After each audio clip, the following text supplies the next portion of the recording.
तो दोस्तों, तो ये वीडियो आपके लिए बहुत काम की होने वाली है। लास्ट तक देखना। इस वीडियो में आप क्या क्या बताने वाला हूँ वो मैं अभी बता देता हूँ, ठीक है। इस वीडियो में पहले मैं आपको बताऊंगा कि मैथ में हर चैप्टर से रेलवे के एग्जाम में कितना कितने % सवाल आते हैं। इससे आपको पता चल जाएगा कि कौन सा चैप्टर मैथ के लिए इंपॉर्टेंट है और कौन सा कम इंपॉर्टेंट है।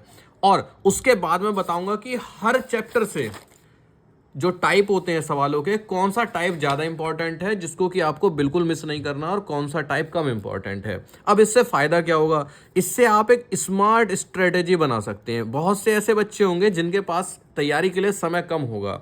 अब उन बच्चों के लिए ज़रूरी है कि उनको पता हो कि क्या इंपॉर्टेंट है, वो इंपॉर्टेंट चीज़ें पढ़ लेंगे। तो जिन बच्चों को इस तरह की स्ट्रेटेजी बनानी है, एक तो ये उनके लिए बहुत ज़रूरी है। दूसरी चीज़, बहुत से ऐसे बच्चे होंगे जिनके के कुछ टॉपिक अच्छे होंगे और कुछ टॉपिक कमज़ोर, तो आपको पता चल जाएगा कि कहीं जो आपके कमज़ोर टॉपिक हैं वो इंपॉर्टेंट तो नहीं है। वीडियो को लास्ट तक देखना। आप ये नहीं कहेंगे कि आपके ज़िंदगी के 20 मिनट बेकार हो गए। अगर हो जाए तो कमेंट करके ज़रूर बताना। बस वीडियो में बने रहना। और बहुत मेहनत लगी है इस वीडियो को बनाने में, जिसने डेटा इकट्ठा किया है, और मैंने भी, जिसने इस तरह से रंग बिरंगा आपके लिए थोड़ा सा कि आपको अच्छा लगे सजा के बनाया है, ठीक है। थोड़ा सा इंटरेस्ट आता है उससे समझने वाले को। मुझे खुद 1.5-2 घंटे लग गए। इससे क्या होगा, इस वीडियो के बाद आपकी स्मार्ट स्ट्रेटेजी रहेगी लगभग 50 दिनों की, जिसमें कि आप अपनी मैथ को कंप्लीटली इस तरह से कंप्लीट कर लेंगे कि रेलवे में जो सवाल आएंगे आपने वही ज़्यादातर पढ़े होंगे। कुल मिलाकर चैप्टरों की संख्या है मैथ के 23, और आपको डेली अगर 2-3 घंटे देते हो तो 50 दिन के अंदर पूरी मैथ। फिर आपको रेलवे के लिए दोबारा पढ़ने की जरूरत नहीं पड़ेगी। ये नहीं होगा कि एनटीपीसी का एग्जाम आ रहा है तो आप फिर से पढ़ रहे हैं, या जेई का एग्जाम आ रहा तो आप फिर से पढ़ रहे हैं ना। पूरी मैथ कंप्लीट हो जाएगी 50 दिनों के अंदर, ठीक है। स्टार्ट करते हैं। तो ये लिखे हैं मैंने चैप्टर के नाम, और आगे लिखे हैं कि आज तक इनसे कितने % सवाल आए हैं, ठीक है। जिसने भी एनालिसिस करके बताया है वो, उनका यही काम रहता है। 10,000 से ऊपर के प्रीवियस ईयर के क्वेश्चंस उन्होंने एनालाइज किए और फिर बताया, ठीक। मतलब इस चीज़ से टेंशन फ्री रहो, आप खाली देखो वीडियो। चैप्टर फैला है नंबर सिस्टम, जिससे कि 8% सवाल आए हैं। एलसीएम एचसीएफ से 4% आए हैं। सिंप्लीफिकेशन से 8%, पावर इंडेसेस एंड सर्ट से 4%, एवरेज से 5%, और इस तरह से पूरे परसेंटेज लिखा हुआ है। हो सकता है आप कहें कि यार मैं इससे क्या ही निकालूंगा। हो सकता है ये बात आपके लिए कम इंपॉर्टेंट हो। यहाँ पर दिखा रखा है कि कुछ चैप्टर जो हैं उनसे काफ़ी कम सवाल आए हैं, परंतु कुछ चैप्टर से अच्छे खासे सवाल पूछे गए हैं। आगे देख लेते हैं। कुछ चैप्टर जो बचे हुए हैं वो आगे की तरफ लिखे हुए हैं। ट्रिग्नोमेट्री, ज्योमेट्री, मेंसुरेशन, स्टैटिक्स बड़ा इंपॉर्टेंट चैप्टर रहता है, और मिसलेनियस के भी 4% रहते हैं। और आपने सिलेबस अगर डाउनलोड करा हो, नोटिफिकेशन देखा हो, तो उसमें मिसलेनियस टॉपिक रहता है, और आपको पता ही नहीं रहता कि मिसलेनियस में आखिर किस तरह के सवाल होंगे। वो सब मैं बताऊंगा आपको। फिलहाल अब जो आपके मेन चीज है जिस पर कि आपको काम करना है, अब आ जाओ आइए। चैप्टर 1 की बात करें, नंबर सिस्टम। नंबर सिस्टम में 7 टाइप्स हैं। कितने टाइप्स हैं? 7 टाइप्स के सवाल हैं। अब इनमें से किस टाइप के कितने सवाल पूछे गए हैं जरा वो देखिए। नंबर सिस्टम एक ऐसा चैप्टर है जो कि काफ़ी घुला मिला सा चैप्टर रहता है। 7 टाइप हैं। किसी से पहले टाइप से 20%, दूसरे टाइप से 22%, तीसरे से 10%, चौथे टाइप को छोड़ के बाकी सारे ही टाइप इंपॉर्टेंट हैं। यानी नंबर सिस्टम एक ऐसा चैप्टर है जिससे कि हर बार मिले जुले सवाल पूछे जाते हैं। बात करें एचसीएफ और एलसीएम की। एचसीएफ एलसीएम में टाइप 1 34%, टाइप 2 24% और टाइप 3 25%। यानी पहले के 3 टाइप जो हैं वो ज़्यादा इंपॉर्टेंट हैं, बाकी के 3 टाइप आप छोड़ सकते हैं, ठीक है। मुझे लगता है ये पेन आपको कम विजिबल हो रहा होगा, मैं पेन चेंज कर लेता हूँ, ठीक है। मैं एक हल्का कलर का चलने वाला पेन ले लेता हूँ, ठीक। ये आपको दिख रहा है, ग्रे कलर का ले लिया मैंने। ये भी चमक मार रहा है क्या? एक तो ऊपर से क्या कहते हैं, टॉर्च जला रखी है। टॉर्च का मतलब है फ्लैश ऑन कर रखी है, इसलिए आपको चमकता हुआ दिख रहा होगा, ठीक है। मैं कोई सिंपल सा ले लेता हूँ जिससे आपको समझ में आए, ठीक है। तो ये 4 टाइप जो हैं ये ज़्यादा इंपॉर्टेंट हैं आपके लिए, ठीक। अब दोस्तों आप लोग कहेंगे कि यार कौन से टाइप, क्या बात कर रहे हो? तो मैं बताना चाह रहा हूँ कि रेलवे की जो किरण पब्लिकेशन की बुक आती है, इसमें बहुत सारे सवाल हैं। 10,000 से ज़्यादा सवाल हैं, ठीक है। अच्छा, इस बुक का लेने का एक फ़ायदा और है। इसके साथ एक आपको इस तरह का कूपन कोड मिलेगा, जिसको कि आप स्क्रैच करेंगे तो आपको 20 सेट्स फ्री मिलेंगे, मतलब जो मॉक टेस्ट के। इसके साथ ही इसमें जो ऐप है, इनकी एक ऐप आती है KICX ऐप, वो डाउनलोड करिए, उसमें आपको फ्री टेस्ट सीरीज भी मिलेंगी। अच्छा, काम की बातों पर आते हैं। तो काम की बात ये है दोस्तों कि आपके ये हैं 23 चैप्टर लिखे हुए, ठीक है। ये रहे 23 के 23 chapter, number system, LCF, HCM, simplification, सब कुछ लिखा हुआ है। अब जब आप किसी भी चैप्टर को खोलेंगे, जैसे मान लीजिए आपने नंबर सिस्टम चैप्टर खोला, तो उसमें सबसे पहले टाइप आएगा और उस टाइप के सवाल आएंगे। जब आप उसको पढ़ते पढ़ते आगे बढ़ेंगे, पहले टाइप के बहुत सारे सवाल गुजर जाएंगे। अभी देखता हूँ कितने सवाल गुजर गए, देखो लगभग 150 सवाल गुजर गए। उसके बाद आया क्या, टाइप 2। इस तरह से टाइप होते हैं, हर चैप्टर में टाइप होंगे। जैसे एचसीएफ एलसीएम है, ठीक है, उसके बाद उनके सॉल्यूशन क्या होंगे, आंसर की होगी और फिर सॉल्यूशन होंगे। जैसे एचसीएफ एलसीएम है, तो एचसीएफ एलसीएम में आपका, अरे यार, हाँ ये रहा एचसीएफ एलसीएम है, इसमें टाइप 1 शुरू हुआ। अब मैंने आपको क्या बताया, एचसीएफ एलसीएम में शुरू के 3 टाइप बहुत ज़्यादा इंपॉर्टेंट हैं। तो पहला टाइप है, ये बहुत ज़्यादा इंपॉर्टेंट है। इसके बाद जब आप इसके क्वेश्चंस को सॉल्व करेंगे और आपको लगने लगेगा कि यार ये तो आसान है, फिर आप आ जाएंगे टाइप 2 पर और टाइप 2 के क्वेश्चंस को सॉल्व करेंगे। फिर आपको लगेगा कि अरे टाइप 2 के सवाल भी अब मुझे आने लगे हैं, ये भी आसान है। इसके बाद आएंगे आप टाइप 3 पर। टाइप 3 के भी जब आपको लगने लगेगा कि सही हो रहे हैं, तो टाइप 4 के आप कुछ सवाल कर सकते हैं और टाइप 5 के भी कुछ सवाल कर सकते हैं। कुल मिलाकर टाइप 1, 2, 3 पर ज़्यादा ध्यान देना है और टाइप 4, 5, 6 पर कम ध्यान दे सकते हैं। अगर आपके पास समय कम है और आप चाहते हैं कि मैं इस टॉपिक को छोड़ दूं, तो ऐसे केस में सीधी सी बात है, अगर आप छोड़ना चाहेंगे तो 4, 5 और 6 टाइप के सवालों को छोड़ सकते हैं। कुछ बात समझ में आई? मैं ये बताना चाह रहा हूँ, जैसे कि अभी अगला चैप्टर देखो, इसमें जब आप चैप्टर 3 पढ़ेंगे सिंप्लीफिकेशन, तो उसमें आप देखेंगे कि टाइप 4 से 74% सवाल पूछे गए हैं और टाइप 1 से 17%। तो अगर आपके पास समय कम है तो सिंप्लीफिकेशन में फर्स्ट एंड 4 टाइप आप पढ़ लीजिए, तो आपका कम समय में सिंप्लीफिकेशन तैयार हो जाएगा। बाकी टाइप से बहुत ही कम सवाल पूछे जा रहे हैं, ठीक है। अब आप कहेंगे बुक हमें कहाँ से मिलेगी? भैया बुक फ्लिपकार्ट, अमेजन और आपकी किसी भी दुकान पे मिल जाएगी। किरण पब्लिकेशन की ये बुक है। इसमें फ़ायदा यही है कि रेलवे को टारगेट करके बुक्स बनाई गई हैं। आप क्या कहते हैं, डिस्क्रिप्शन में जो लिंक है आप उस पर क्लिक करेंगे तो वो भी लिंक आपको वहीं तक पहुंचा देगा, बुक तक।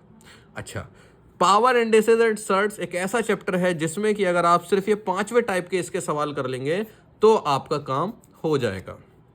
ये वीडियो मैं अब उनके लिए बना रहा हूँ, मतलब ये बातें कि आप सिर्फ 5 वर्ड टाइप कर लीजिए। किन के लिए है? जिनके पास तैयारी का समय कम है, और जिनके पास तैयारी का समय अभी काफ़ी है वो तो हर टाइप के थोड़े थोड़े सवाल कर ही लें, ठीक है।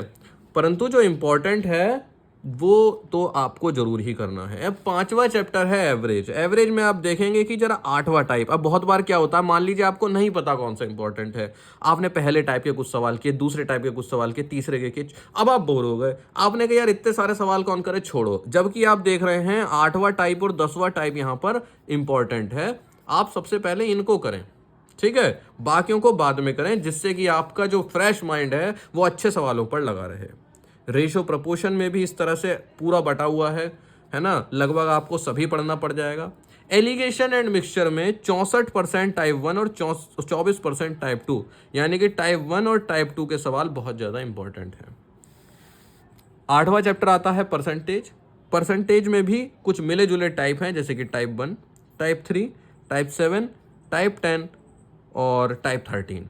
ये आप कब सवाल कर सकते हैं इस तरह से? जब आपके पास ये बुक होगी। अगर आपके पास ये बुक होगी तो आप अपने कॉपी उठाएंगे, आप अपने हर चैप्टर को कंप्लीट करते हुए चलेंगे और वो टाइप सवाल सॉल्व करते चलेंगे जो टाइप ज़्यादा इंपॉर्टेंट है। जैसे कि ये चैप्टर चल रहा है लाभ और हानि। जरा इसकी शुरुआत पर पहुंच जाते हैं। जैसे ये दे रखा है, लाभ और हानि को इंग्लिश में क्या बोलेंगे? Profit and loss. अगला चैप्टर आ रहा है profit and loss. Profit and loss में आप देखेंगे जरा, टाइप 1 55%। टाइप 1 जो है वो बहुत इंपॉर्टेंट है। क्या है वो? 55% सवाल आ रहे हैं। तो जो भी टाइप 1 के क्वेश्चन रहे होंगे आपको उन पर मेन फोकस रखना है, ठीक है। और जो कम इंपॉर्टेंट टाइप हैं आप देखेंगे कि उनके सवालों की संख्या भी कम मिलेगी आपको। उनके आपको 1-1, 2-2, 3-3 सवाल मुश्किल से करने हैं, पर जो इंपॉर्टेंट टाइप्स हैं उन सवालों को आपको बिल्कुल भी नहीं छोड़ना है, ना ही उनको हल्के में लेना है। चैप्टर 10 डिस्काउंट, टाइप 1, टाइप 2 और थोड़ा सा टाइप 5, ये है इंपॉर्टेंट बहुत ज़्यादा, ठीक है। सिंपल इंटरेस्ट टाइप 1 सबसे ज़्यादा important. Compound interest type 1 and type 4 सबसे ज़्यादा इंपॉर्टेंट। इसी तरह से टाइम एंड वर्क के सबसे ज़्यादा इंपॉर्टेंट के टाइप 1 के सवाल हैं। अब आप समझ नहीं रहे होंगे कि टाइप क्या चल रहे हैं। टाइप इस तरह के होते हैं, जैसे कोई सवाल है, मान लीजिए ट्रिग्नोमेट्री है, ठीक है। ट्रिग्नोमेट्री में क्या होता है, एक सबसे पहले एक सिंपल सवाल हो गए कि टेन 30 की वैल्यू बताओ, साइन 60 की वैल्यू बताओ, कॉस 50 की वैल्यू बताओ। तो हमने जो भी आज तक इस तरह के पूछे हुए सवाल हैं उनको एक टाइप में रख दिया, ठीक है। फिर दूसरी तरीके के सवाल पे आए कि आपको एक ट्राइंगल दे रखा है, कोई सा एक एंगल दे रखा है और दूसरे साइड के एंगल की टेन थीटा की वैल्यू बतानी है या साइन थीटा की वैल्यू बतानी है। इसको हमने मान लीजिए टाइप 2 दे दिया। अगर फिर हमने तीसरे टाइप का सवाल ले लिया है कि हमें साइन 30 की वैल्यू पता है, कॉस 60 की वैल्यू बताओ, टेन 30 की वैल्यू पता है, सेक 60 की वैल्यू बताओ, इसको हमने टाइप 3 दे दिया। इस तरह से टाइप्स में बांट दिए सवाल। एक टाइप में सारे सवाल उसी तरीके के होंगे, आपको एक जैसे ही लगेंगे, ठीक है। फिर जब आप अगले टाइप में जाएंगे, अगली कैटेगरी में जाएंगे, तो वहां के सारे सवाल आपको एक जैसे लगेंगे, ठीक है। तो फर्स्ट टाइप के सवाल उस बुक में जो दिए हुए हैं टाइम एंड वर्क के, वो इंपॉर्टेंट हैं क्योंकि वो आज तक 60% आए हुए हैं। पाइप एंड सिस्टर्न जब आप टॉपिक पढ़ेंगे तो शुरू के 3 टाइप के सवाल आपको इंपॉर्टेंट रहेंगे, आपको उन पर ज़्यादा ध्यान देना है। इसके बाद अब बात करें, अगर आपके पास समय कम है और आपको टाइम एंड डिस्टेंस पढ़ना है तो टाइप 1, टाइप 2 और टाइप 4 इनको पढ़ लेना, और थोड़ा सा समय बचे तो टाइप 8 के भी सवाल देख लेना। लगभग उसी में ही सब कवर हो जाएगा। हो सकता है कि जो बाकी के टाइप के सवाल हों वो आप ऑटोमेटिक सॉल्व कर लें जब आप इनकी प्रैक्टिस कर चुके हों। अगला है बोट एंड स्ट्रीम। इसमें आप देखेंगे टाइप 1 एंड 2 के सवाल ही लगभग सब परसेंटेज घेरे हुए हैं, और सीक्वेंट एंड सीरीज में तो टाइप 5 ने तहलका मचा रखा है, ठीक है। यानी इस तरह की सीरीज को तो आपको छोड़ना ही नहीं है।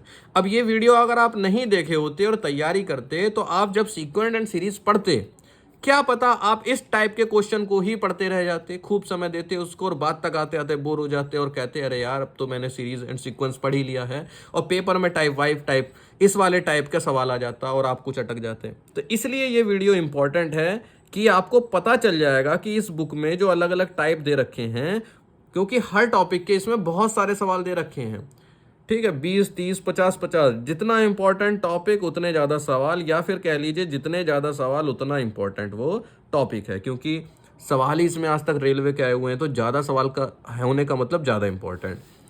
अलजेब्रा में जो फर्स्ट टाइप के सवाल आपको दिखेंगे उस बुक में, उन पर आपको फोकस रखना है। इसी प्रकार से ट्रिग्नोमेट्री में जो सेकेंड टाइप के सवाल दिखेंगे उन पर आपको खूब फोकस रखना है, ठीक है। बात करते हैं ज्योमेट्री की, तो ज्योमेट्री बड़ा ही घुमाना फिराने वाला चैप्टर है और इसमें आपको बहुत सारे टाइप मिलेंगे। टाइप 2 के 35% सवाल पूछे गए हैं। इसमें जो टाइप 5 के सवाल मिलेंगे वो भी काफ़ी सारे पूछे गए हैं। टाइप 10 भी 11% आपसे पूछा गया है। बात करेंगे मेंसुरेशन की, तो मेंसुरेशन में आपको देख सकते हैं लगभग सभी मिक्स टाइप का है, तो आप मेंसुरेशन जैसे टॉपिक को नहीं छोड़ सकते। 16 टाइप हैं, इसका मतलब है कि हर टाइप के कम से कम 2-3 सवाल तो आप जरूर करें, यानी लगभग आपको इस मेंसुरेशन टॉपिक के 50 सवाल आपको कम से कम प्रैक्टिस करने ही पड़ेंगे। एक ऐसा टॉपिक है। स्टैट एंड डीआई काफ़ी ज़्यादा सवाल पूछे जाते हैं, और इसमें टाइप 1, टाइप 8, टाइप 9 और थोड़ा बहुत टाइप 4 पर ध्यान देना है। बाकी को आप 1% को स्किप कर सकते हैं, पर अगर आपके पास समय है तो कम परसेंट वालों के भी एक आध सवाल जरूर लगा लेना। लास्ट चैप्टर जो मिसलिनियस है, जिसका कि आपको पता ही नहीं कि इसमें सवाल कैसे आने हैं, उसका जो छठा वाला टाइप है वो 81% सवाल आए हैं। इसका मतलब है कि ये तो बहुत इंपॉर्टेंट होने वाला है, इसको तो आप छोड़ ही नहीं सकते भाई। टोटल मैथ का 4% सवाल ले रहा था मिसलेनियस, उसका भी 81% ले रहा है टाइप 6, तो आप इसको बिल्कुल नहीं छोड़ सकते। ये बुक आपके लिए बहुत ज़्यादा काम की रहेगी दोस्तों। क्यों रहेगी वो मैं आपको समझाता हूँ। जब आप इस बुक को लेंगे तो पहली चीज़ तो आपको इसमें जो टेस्ट सीरीज़ है, इसमें जो कूपन कोड है वो आपको फ्री मिलेगा। तो कुछ आपकी तो पहले ही यहीं पर किफ़ायत हो गई, थोड़ा सा आपको सवाल वो मिल गया, सहूलियत कि हाँ चलो जितने रुपए की बुक खरीदे कुछ रुपए इसमें कवर हो गए।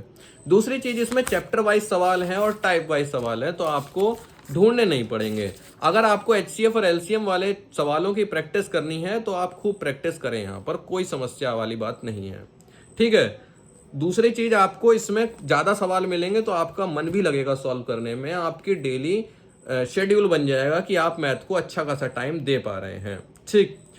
अब इस वीडियो में आपने देख लिया कि कौन सा टाइप इंपॉर्टेंट है, तो वो टाइप के सवाल तो आपको 100% करने हैं, किसी भी चैप्टर से हो आपको उन सवालों को बख्शना नहीं है, सॉल्व करके ही रहना है। ठीक, टाइप वाइज क्वेश्चन होने से आप लोगों को क्या फायदा रहता है, आप लोगों को ये फायदा रहता है कि हर टाइप में जो सवाल होंगे वो इंक्रीजिंग ऑर्डर ऑफ डिफिकल्टी में होंगे, यानी शुरू में आपको आसान सवाल मिलेंगे, फिर आपको कठिन सवाल मिलेंगे, जिससे कि आपको सॉल्व करने में अच्छा रहेगा। आसान से शुरुआत करते हुए आप कठिन की तरफ बढ़ेंगे। ठीक है, तो इस तरह से आपको ये वीडियो हेल्प करेगी कि आपको पता चल गया है। अगर आपने वीडियो देख, अगर आपके पास ये बुक है, तो आपने जब वो टॉपिक लिखा तो आप ऊपर ही लिख लीजिए कि टाइप 6 एंड टाइप 8 इंपॉर्टेंट। ठीक है, तो आपको वो टाइप तो छोड़ना ही नहीं है दोस्तों, वो टाइप तो आपको करना ही करना है, उसके ऊपर आपको ज्यादा से ज्यादा फोकस रखना है। रेलवे के बहुत सारे एग्जाम आने वाले हैं, अभी सिर्फ ALP और टेक्नीशियन के निकले हैं, पर जैसे ही अभी कुछ समय गुजरेगा NTPC की वैकेंसी आएंगी, और NTPC की बहुत अच्छी खासी वैकेंसी होती है, उसमें कुछ पोस्ट 12th वालों के लिए होती हैं और कुछ ग्रेजुएट वालों के लिए होती हैं। इसके बाद JEE की पोस्ट आएंगी, और मैं तो सोच रहा हूँ कि खाली समय में कुछ मैं भी पढ़ाई करा करूँ। अभी मैं समय नहीं निकाल पाता हूँ, पर मैं पढ़ाई से हटना नहीं चाहता हूँ। नौकरी के अलावा घर पे भी समय देना होता है, वीडियोस बनाने में भी समय लगता है, तो टाइम मेरे को थोड़ा सा कम मिल पाता है। ठीक है, घर पे भी भाई बहुत सारे काम होते हैं, इसके अलावा वीडियो बनाना, उससे पहले उसको तैयार करना, इसके बाद उसको एडिट करके अपलोड करना, थंबनेल बनाना, कई सारी चीज़ें ऐसी होती हैं जिनमें टाइम लगता है। बहुत ज़्यादा मोबाइल चलाने से आदमी का दिमाग भी पक जाता है। पर फिर भी मैं आज सोच रहा हूँ ये वीडियो बनाते बनाते, ठीक है, आपसे बात करते करते, कि यार मैं भी थोड़ी सी पढ़ाई स्टार्ट करता हूँ। और मैं जॉब स्विच करने के बारे में इसलिए नहीं सोचता हूँ, मैं और ज़्यादा पढ़ाई इसलिए नहीं करता हूँ क्योंकि अभी जो मेरी नौकरी है, पहली बात तो सेंट्रल गवर्नमेंट की नौकरी है और बिल्कुल मेरे घर में है। तो यार मैं क्यों अपनी नौकरी को चेंज करके कहीं दूसरी जगह पोस्टिंग लूँगा, आदमी का अपने घर पे ही मन लगता है। इसलिए मैं बहुत ज़्यादा तैयारी नहीं करता, परंतु भूल जाऊंगा चीज़ें, इसलिए मैं भी पढ़ाई करूंगा आप लोगों के साथ साथ। ठीक है, आप बुक लीजिए, ठीक है, इसके बाद आप क्वेश्चंस की तैयारी कीजिए, लिख के रख लीजिए, आपको ये बहुत ज़्यादा काम देंगी। ऐसा थोड़ी है कि सिर्फ रेलवे में ही काम आने वाला है। क्या आप उनको SSC के पेपर नहीं देने? क्या अभी एयरफोर्स में कोई एंट्री निकल जाए तो आप क्या उसका एग्जाम नहीं देंगे? क्या आप NDA, क्या आप FCAT में नहीं बैठेंगे? क्या सब में यही तरफ सब सवाल आते हैं, उसमें भी यही सब सवाल आते हैं। आपकी एक बार की अच्छी तैयारी आपको हर एग्जाम में पास कराएगी। उम्मीद है ये वीडियो से आप लोगों को ये पता चला होगा कि आपको अगर कम समय में मैथ को प्रिपेयर करना है तो आपको किन टॉपिक्स पर फोकस करना है। ठीक है, आपको हर जो भी चैप्टर है उनके किस टाइप के सवालों पर फोकस करना है, किन चैप्टर्स को, अगर मान लीजिए आपके किसी एग्जाम में 10 ही दिन बचे हों, आप ये वीडियो 1 महीने बाद देखें, 2 महीने बाद देखें, और अब आपके एग्जाम में बहुत कम समय बचा है, तो सीधी सी बात है, सबसे पहले आप ढूंढेंगे इंपॉर्टेंट चैप्टर्स। आप ढूंढेंगे कि यार 23 में से 3-4 चैप्टर मैं काट दूं, मैं ये ना पढ़ूं, तो आप कैसे ढूंढ पाएंगे? वो ऐसे ही तो ढूंढ पाएंगे कि उसमें से इंपॉर्टेंट सवाल जिससे ज़्यादा आते हो उनको रखना है, और जिनसे कम आते हैं, 1-1% सवाल आते हैं, उनको आप हटा सकते हैं। ठीक है कि नहीं? इसके बाद आप ढूंढेंगे कि जो चैप्टर में जो पढ़ना है उसमें से इंपॉर्टेंट सवाल मिल जाएं, तो वो भी मैंने आपको बता दिया कि किस चैप्टर में से कौन से टाइप के सवाल ज़्यादा पूछे जाते हैं और कौन से टाइप के सवाल कम पूछे जाते हैं। तो अगर आपके पास समय कम है तो आप इस वीडियो की बहुत ज़्यादा यूज़ ले सकते हैं, हेल्प ले सकते हैं, और अपने सिलेबस को, तैयारी की चीज़ों को संकुचित कर सकते हैं, छोटा कर सकते हैं। ठीक है, कॉन्ट्रैक्ट कर सकते हैं, यानी कि कम पढ़कर ज़्यादा मार्क्स ला सकते हैं, और इसी को बोलते हैं स्मार्ट स्ट्रेटेजी। बहुत से बच्चे 10-10, 8-8 घंटे पढ़ते हैं, और कुछ बच्चे 1-2 घंटे पढ़ते हैं, और कुछ समय पढ़ने के बाद वो बहुत अच्छा रिजल्ट निकाल लाते हैं। क्यों? Due to smart strategy. उन्होंने वो पढ़ा जो कि पेपर में आने वाला है।